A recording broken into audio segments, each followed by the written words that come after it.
I wanted to speak about this sutta in the Samyutta Nikaya, 39.16. And it's with Venerable Sariputta.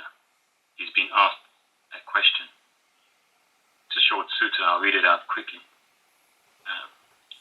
Venerable Sariputta, in this teaching and training, in this Dhamma and discipline, what is hard to do?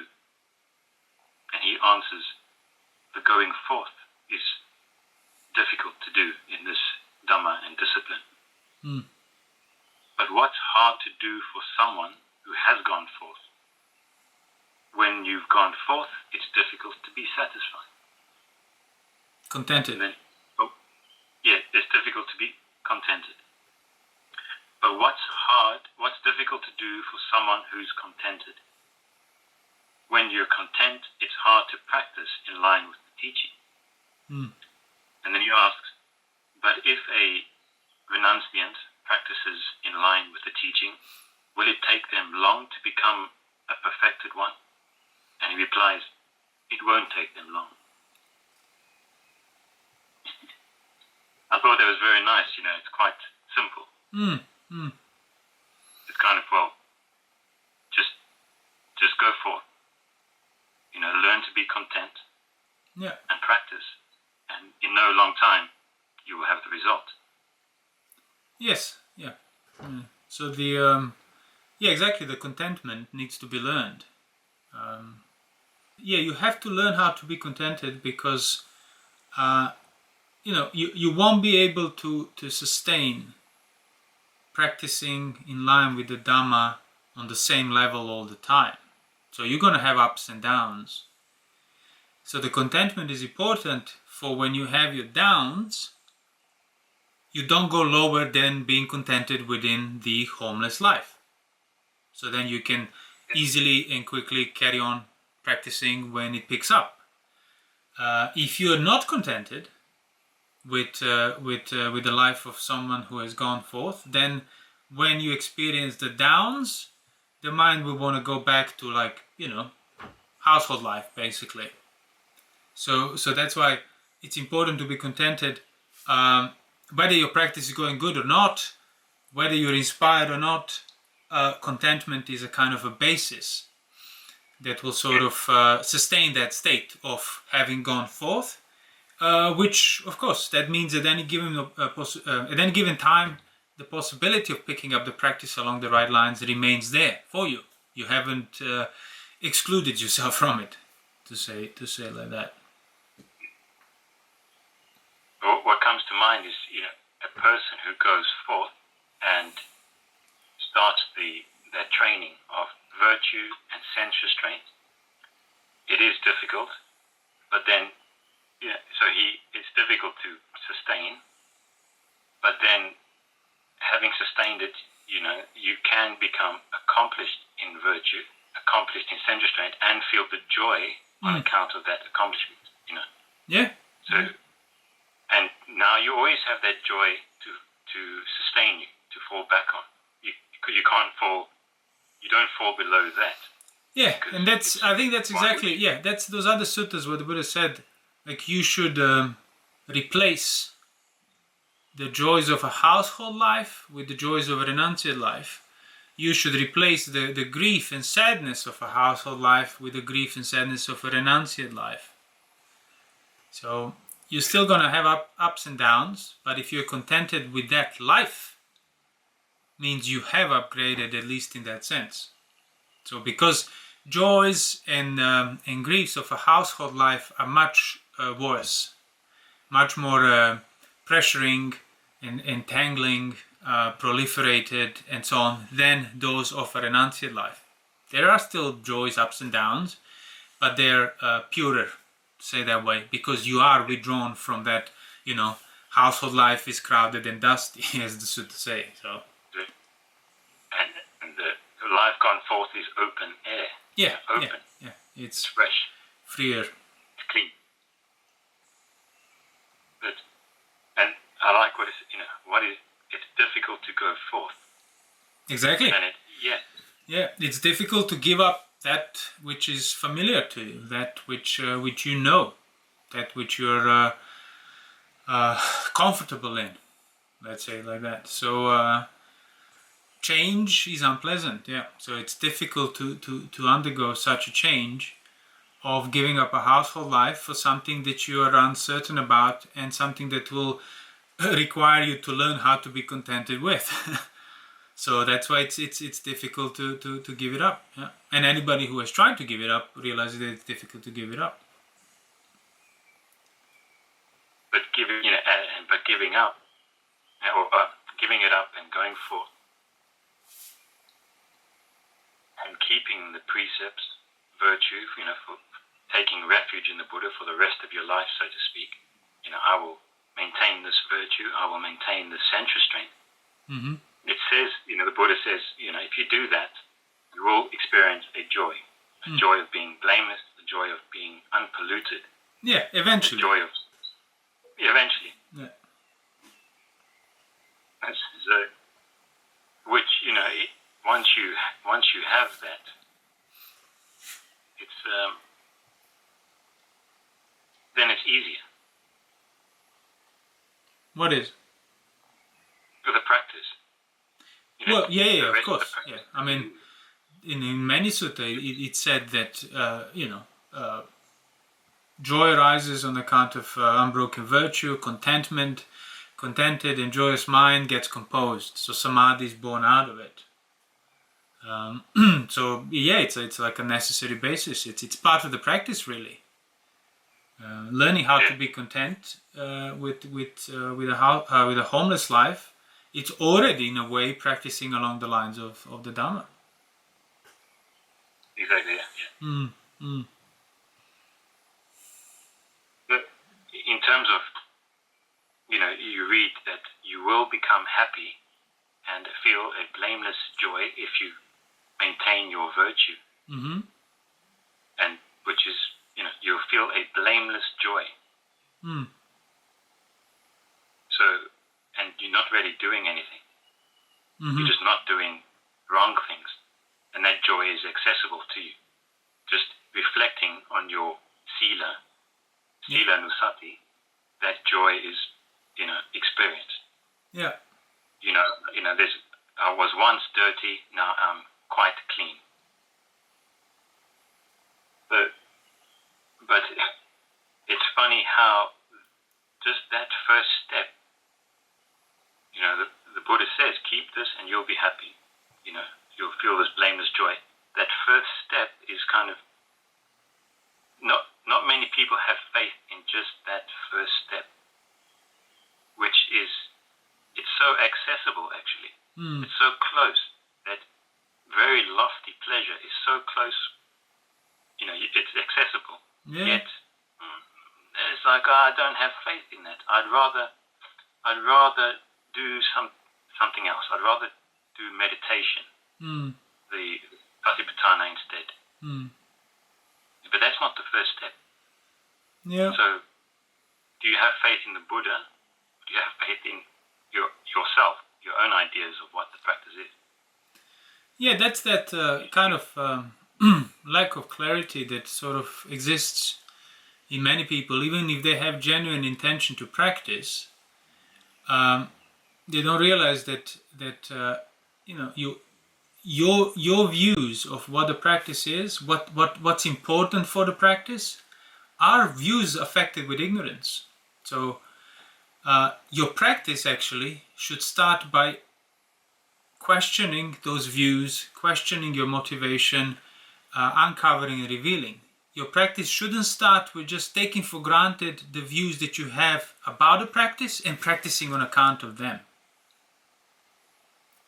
And many people fall into that trap in the sense of they get the idea of what the practice is. They obviously, you develop standpoints of what's important, what's not, and then they just take it for granted that that's what the practice is. That's what the Buddha was teaching. So they can profess, that they are follower of the Buddha's teaching and the Dhamma and so on.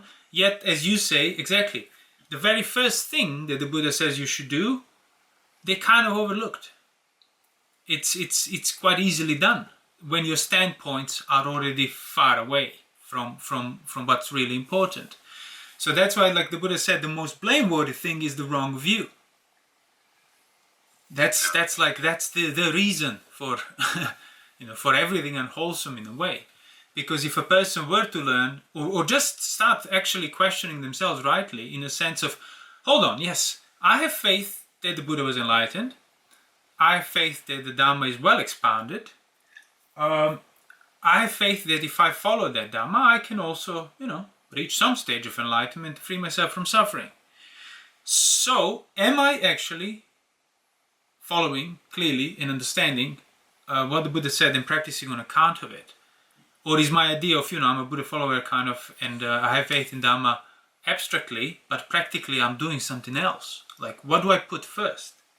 Am I doing my meditation for the sake of enlightenment, or have I really developed the unbroken, unblemished aggregate of virtue, whereby I just recollect it and I experience pleasure on account of it? Because that's what the Buddha said you should do. And you shouldn't be doing that meditation before you've done that. Well, exactly. Then you, if you start questioning us to see if you're actually doing what the Buddha said you should do, not doing what you think the Buddha said you should do. Make the effort, or if you're absolutely convinced, then again, it will do you no harm to reevaluate it. And if you arrive at the same answers, great. But you have to be honest with yourself. So if you are, you would see that, well, there are certain things that the Buddha said you should do, and have I done those things? Because yes, something as simple as developing virtue, well, the Buddha said if you actually develop it rightly, yes, the simply recollecting the Buddha and the Sangha, it will fill me with joy and samadhi. Is that the case? When I recollect my virtue, am I joyous? Am I contented? Am I sort of withdrawn from unwholesome states simply on account of that recollection? Well, if the answer is no, then your idea of virtue and your practice of virtue is obviously not fulfilled. It's not fulfilled from the Buddha standpoint of view, from the point of view of practicing the Dhamma. So you could ignore it and carry on thinking it's fine, or you could just say to yourself, hold on, why don't I fulfill this? It is something very straightforward, hard to misunderstand, easy to overlook, but hard to misunderstand if you look at it. It's not complex. The reason people don't do it is not because it's just, I don't understand what I'm supposed to do. No, it's because they overlook it. They just drift and do something else, or do something on top of it instead of it, or at the expense of it. So that's kind of the point, that honesty and self-reflection, and then you would reevaluate things you think you know, and again, by reading the suttas, you would see quite clearly what the first thing to do is. And as we said in the opening, that you realize what that is already, by developing your virtue, contentment, on account of the unblemished aggregate of virtue, you are practicing in line with the Dhamma. So it's not like, I'll do that and then I'll do the Dhamma. That is already doing the Dhamma rightly. Because as the Buddha said, even within the 5 precepts, somebody keeping the 5 precepts, if they do it in that responsible sense, purify it until the aggregate of that virtue is developed, until it's like, I have been keeping the 5 precepts, have not intentionally went against them for a long time. The recognition of that will arise. And the Buddha said, so even within those 5 precepts, if a person then recollects that unblemished 5 precepts and virtue, recollects the Buddha, the Dhamma and the Sangha, that is their unification of mind. That is their samadhi. A factual samadhi arises as a result of it. The aggregate of samadhi comes from that aggregate of sila. Exactly. And that's why it's samadhi, because you're not doing it. You're not creating it through your own sort of, contrived techniques and so on. It's the result of the aggregate of virtue. So it's the result of your practice, which revolved around self-control and abstaining from unwholesome things rooted in unwholesome. So you sustain that long enough, the samadhi will follow. Samadhi will be a result of it. Now when you are composed on account of contentment that arose because of your unbroken virtue, your unbroken virtue will be purified even further. Because, being composed means not being as pressured, or not being pressured as much as when you are pressured when you're not composed, and then the mind gets pulled and pressured by various things that sort of you have to resist. So composure that arises on account of the virtue will then feed and help the virtue and sustain the virtue further. Yeah, and so you can clean the situation further, abandoning the hindrances, just you can then start refining it and so on. In order to refine something, first you need to get rid of the crude impurities. I mean, there are many similes like purifying the gold. You don't just ignore all the junk around the gold dust and then start purifying the specific. No, first you have to get rid of all of that.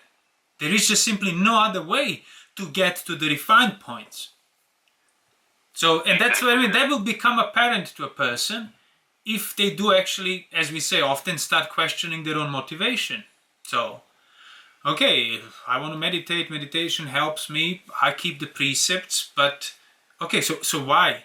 What do I expect from meditation? What do I want to gain from it? Because if I'm keeping the precepts rightly, if I have developed the aggregate of virtue rightly, that should already be my meditation. That should already be the joy and gladness, a form of composure, should already arise in my mind simply on account of that. Yet here I am, stressed about the environment changing that will prevent me from meditating and doing a technique or whatever I'm into. So it's like, so that doesn't sound right. It certainly doesn't sound like something the Buddha was describing. And as I said many times before, it is, it all stems from that view that people kind of just naturally pick up when they start learning about Buddhism, which is kind of, so all the problems, all the stress, all the pressure that I'm experiencing comes because I missed the moment of my thought, or I haven't been focused hard enough. So if I never skip a beat, if my mindfulness is every second to a second, if I'm observing my thoughts clearly, constantly, evenly, all the time, suffering will diminish and I will not suffer. And you read the suttas and the Buddha said quite clearly that that's not the reason for suffering. The reason for one being affected by pressure, stress and everything else is your choices are still bound, are still rooted in greed, aversion, delusion. So your choices still actively maintain greed, aversion, delusion, i.e. tanha, the craving. So presence of craving means presence of suffering. And if you start realizing that, then you see that the whole practice of watching moment to moment was basically nothing other than simply like a coping mechanism. So if you realize that the gateway of all of your problems, it's not like because your mindfulness skipped a beat.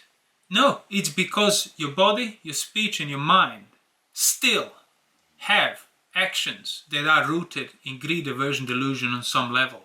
And those actions of greed, aversion, delusion are not subconscious. They are not kind of extra millisecond quick where you must have developed this focus to spot them. No, they're always on the level of your conscious choice, which means they're always known and consequently they're always covered up. So you need to, that self-honesty, you need to uncover them and admit to yourself what you already know. And as I said before, if anybody starts this self-questioning, they will arrive at that point where they're clearly going to see a compromise that they are aware of, that they are making, on account of which they try to compensate by, extra commitment to the meditation, to the whatever practice of sila, but all at the expense of the compromise they're refusing to give up. And that's, it is, okay, if on the other hand, I give up the compromise, I don't have to do any of this. That was the missing part for my aggregate of virtue. So if I would have a day where there is nothing pressuring me, no major event that would be sort of pulling me for distraction, entertainment and so on, great. So I could spend the whole day then in a mindful state. You don't need to do anything else. Just keep an eye on that gateway. Yeah, content. Exactly, and that's exactly the form of contentment. But if you ignore the fact that you're still making compromises on account of greed, aversion, distraction, then everything else will become a compensation for it. But actually, it's it seems harder initially, seems like more unpleasant initially, but it's not. If you take that as a standard, you realize all these other things, all these other burdens of virtue and duty that you have taken upon yourself as practice will stop burdening you, because they will not be your duty anymore. Your duty is to not act out of greed, aversion, delusion. So your duty is to not give in to a conscious choice of, I'll do this because I'm pressured by the desire, I'll do this because I'm pressured by ill will, I'll do this because I'm indolent and I want to distract myself. That's it. That's all you need to do from the moment you wake up to the moment you go to sleep. If you do that, you will be unable to break the precepts. You will be unable to be discontented, and you will be unable to not be composed. Yeah, not being unable to not be practicing in line with the Dhamma. Exactly. And then even if you don't think, oh, now I should practice in line with the Dhamma, you will be practicing in line with the Dhamma. And that's what I said. Oh, how do we know, Master Gautama, what is in line with the Dhamma, what it isn't? Well, whatever brings dispassion, not passion, whatever is inclined towards solitude, not company, towards disentanglement, not entanglement. So even if you don't necessarily want to give up the household life just yet, the principle remains the same. You want to keep your mind free from disturbances and calm? Well, keep an eye on the doorway of choice of acting out of greed, aversion, delusion. And don't cover that up. Everything else put aside. Any sense of, oh, but I must do this and I must do that and I must practice anapanasati and I was like, no. You must develop the virtue that's unblemished, unbroken, until it becomes an aggregate on its own. Something you're not doing anymore. Something that's kind of there because you've been abstaining from certain things long enough. And then all you need to do is protect that virtue. It will give you the context, it will give you the samadhi on account of it, because again, the doorway of where all the problems come in is greed, aversion, delusion. It's not lapse of mindfulness or not enough focusing. You are training yourself to see that doorway clearer and clearer and clearer, and see where all the defilements are, and you're just cleaning them out, you know? Yes, and training to see where that doorway is, it's not on the level of training your focusing practice. They will then reveal the glimpse of the doorway. The doorway is not a glimpse, it's not a split second, it's the entire context that basically directs your entire day. That's it. So your entire day, actions throughout that day, choices you're making are very conscious things. That's where the doorway is. So you don't need the focusing to see the doorway. You need honesty to see it. And then initially, like, oh, okay, I will not engage with unwholesome. And then the stress and the pain of pressure will be there, will increase. And then you realize, okay, what do I do now? I do the same thing. Now on account of this pain and pressure, I will still not engage with anything unwholesome, including trying to get rid of this pain and pressure because I'm so averse to it. So the principle remains unchanged, the practice remains the same. What increases is the pressure on account of it, and you realize, oh, so it means I'm doing it right. What happens is people take on the virtue, self-control, pressure increases, and then quickly give me a meditation technique to relieve me of this pressure. And it's like, well, no, actually, you're not supposed to relieve yourself from it. You're supposed to not break the precepts on account of it, and that's how you will calm down. And I was thinking, you can do all this renunciation, and this pressure is building up. It's unpleasant, and then you can realize that it's unpleasant because I'm doing it correctly. I'm cleaning it out. So, I'm doing it correctly. Yeah. Isn't that great? You know? Well, that's that other talks we mentioned. Like the pressure that's building up on account of your renunciation is not because of the renunciation. It's because of that which you're renouncing. So your renunciation reveals basically what you were under, what was controlling you, reveals your addiction. And abstaining from the addictive substance causes you pain, not because of your abstinence, but because of the addictive substance that you were not noticing the pain because you were immediately engaging with it every time you were pressured. So it feels like there is no problem up until I started saying no to myself. It's like saying no to yourself only has revealed what you were already victim of, so to speak.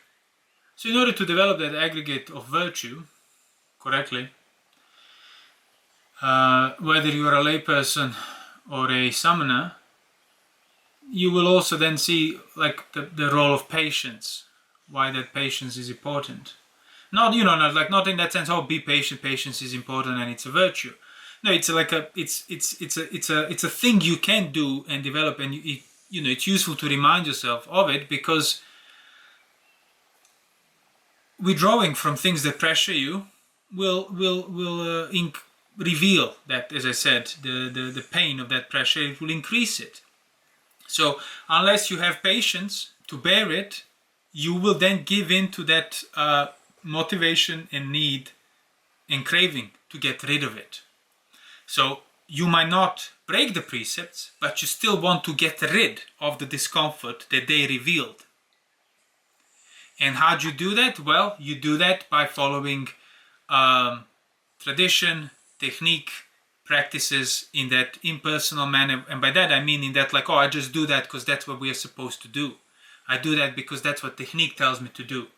So you will find ways of doing things in that, in a way that would basically mask your responsibility for it, because that's how you will alleviate the discomfort that the virtue placed upon you. So you must actually not do that. You mustn't give in to those ways of management, even if they seemingly are aligning themselves with the Dhamma practice. The point is, you are doing them because you want to manage the discomfort. You don't want to endure it. So in other words, you are acting out of craving against the unpleasant feeling. And that's why you cannot be free from craving just yet, because you keep maintaining it. So that's why virtue in itself, without right view, without right instruction, will just be virtue. It will not necessarily give rise to understanding of the Four Noble Truths and the way out of suffering. So the discomfort that comes on account of virtue, sense restraint, self-control, that discomfort mustn't be covered up,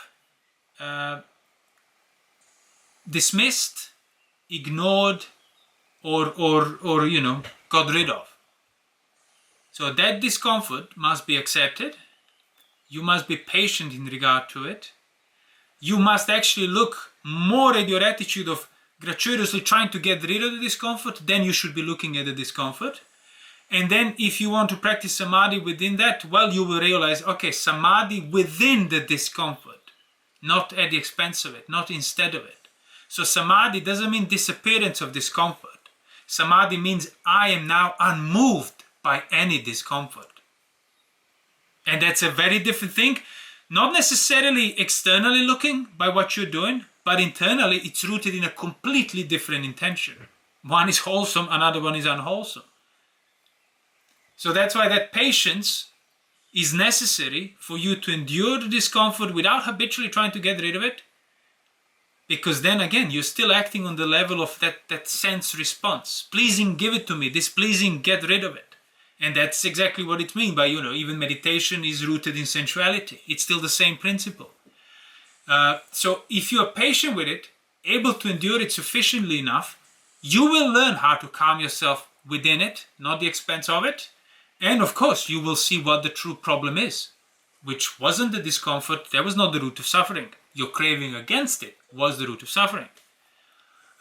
So then all you need to do is recollect the virtue, on account of which you're already patient and contented, and you will already be calm regardless of whether it's comfort or discomfort around you, because you know exactly what not to do.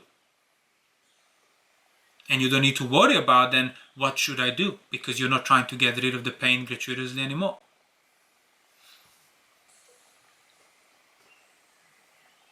Just refining your practice. Of the same principle from the start. Yeah. Not engaging with anything unwholesome, and craving is unwholesome. Yeah. So if the pain feels like, oh, the pain is too much, I don't know what to do, well, fine. But you know exactly what not to do. Don't break the precepts, don't compromise the virtue, do everything else within that. Don't neglect sense restraint and so on, which means, okay, so I don't need to do anything, as long as I don't do things I know I shouldn't be doing. That's it. And that's how you actually calm yourself within that which is pressuring you and which you're enduring. Because people are always pressured internally by that. What do I do? How do I react? What is my next move in order to deal with this? Which all carries that view that kind of this must be dealt with, and you're burdened by that. That's the pain of it. But if you realize, actually, I don't need to do anything. I know what I'm not going to do. I know what I shouldn't be doing, but that requires no effort now because I've been following that lifestyle for a while. And then you're not burdened by any response or any sort of figuring it out. It doesn't really matter. All it matters is to not do what you know you're not supposed to do. Act out of greed, aversion, delusion. That's a hard thing to do. Yeah. Initially. But then the more you do it, the easier it becomes.